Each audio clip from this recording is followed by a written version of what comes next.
All right, today we are diving deep into one of the most transformative periods in all of history, the Italian Renaissance. And look, this was about way more than just beautiful paintings. We're talking about a fundamental reboot of art, science, and philosophy that pretty much set the stage for the world we live in today.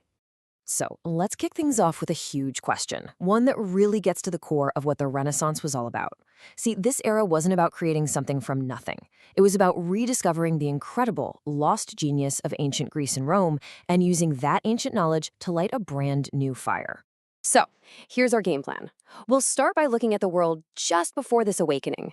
Then we'll get into the core philosophy that changed absolutely everything, see how it just exploded in art and politics, and then figure out the technology that made it all go viral across Europe. Okay, first things first, let's set the scene. What was Europe actually like right before this cultural explosion? Well, it's the story of a world coming out of a long, pretty difficult period and stepping into a whole new age of possibility. You know, for centuries after Rome fell, Europe had it tough. But then came the Black Death. As horrific as it was, it had this completely unintended consequence. It just shattered the old medieval order. With a smaller population, suddenly labor was worth more. New wealth started piling up in Italian city-states like Florence and Venice, creating the perfect fertile ground for a cultural rebirth. Now let's get to the main event, the central idea that powered this whole movement, humanism. And this wasn't just some dusty old philosophy. It was a radical, totally new way of seeing the world and our place in it.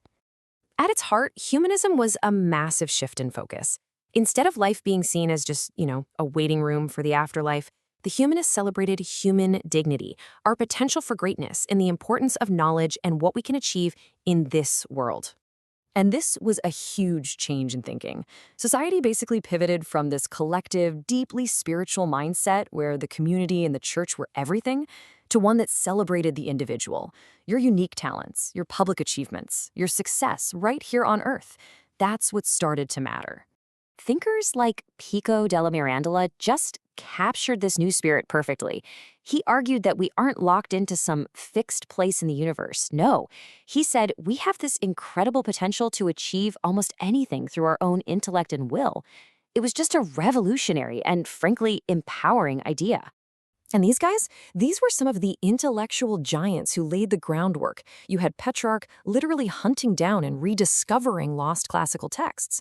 Lorenzo Valla used his razor-sharp analysis of language to actually challenge the authority of the church.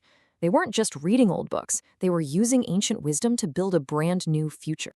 Of course, this new philosophy didn't just stay locked up in books. It exploded into the world of art. Humanism wasn't just some abstract idea. It had a look, a feel, a texture you could actually see and touch.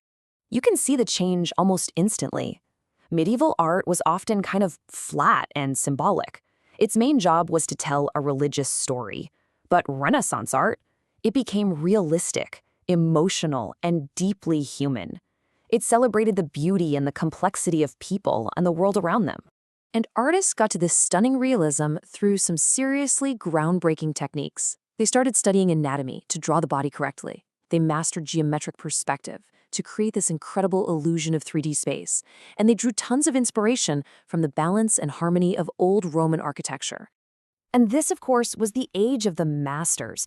I mean, think of Michelangelo's David. Sure, he's a religious figure, but just look at him. He is also the perfect, heroic celebration of the human form itself. Artists like him and Leonardo and Raphael, they used their insane skills not just to tell Bible stories, but to glorify what it meant to be human. But humanism's influence didn't stop in the art studio, not at all. These new ideas about human potential and being engaged with the world soon started to ripple out into the halls of power, and they began to completely reshape the world of politics. This led to this really powerful idea called civic humanism. The basic belief was that if you were educated and capable, you had a moral duty to get involved in public life and work to make your city or state better. It's really the ancestor of our modern ideas about public service and civic duty. And this turned out some radically different ideas about leadership. On one hand, you've got Machiavelli arguing for a cold, ruthless pragmatism to keep things stable, and on the other, you've got Castiglione describing the ideal courtier as this perfect blend of education, skill, and grace. It was a whole new conversation about what it meant to be a ruler. Okay, so we've got these revolutionary ideas brewing in philosophy, art and politics, all bubbling up in Italy. So, how did they spread so far, so fast, and change an entire continent? Well, the answer is technology. A single, absolute, game-changing invention showed up right in the middle of the Renaissance: the printing press. Before this, books were copied by hand, which made them super rare, super expensive, and really slow to make. This one invention changed all of that. The printing press was the engine of an information revolution. Suddenly, all these humanist writings, the classical texts, these radical new ideas, they could all be copied quickly and cheaply. They could just bypass the traditional gatekeepers, like the church and the universities, and reach this massive new audience. They basically took these ideas viral all across Europe. So in the end, the Renaissance wasn't just some cool historical period. It is the bedrock of our modern world. It gave us new ways of thinking about politics, new standards for art, and this powerful new focus on the individual. And that focus would directly pave the way for even bigger changes, like the Protestant Reformation and the Scientific Revolution. And all of this really leaves us with one final thought. The thinkers and artists of the Renaissance, they looked back to the classical past to find the tools they needed to build a new future, one centered on human potential. It kind of makes you wonder, if we were going to have a rebirth today, what would we rediscover, and what kind of new world would we decide to build?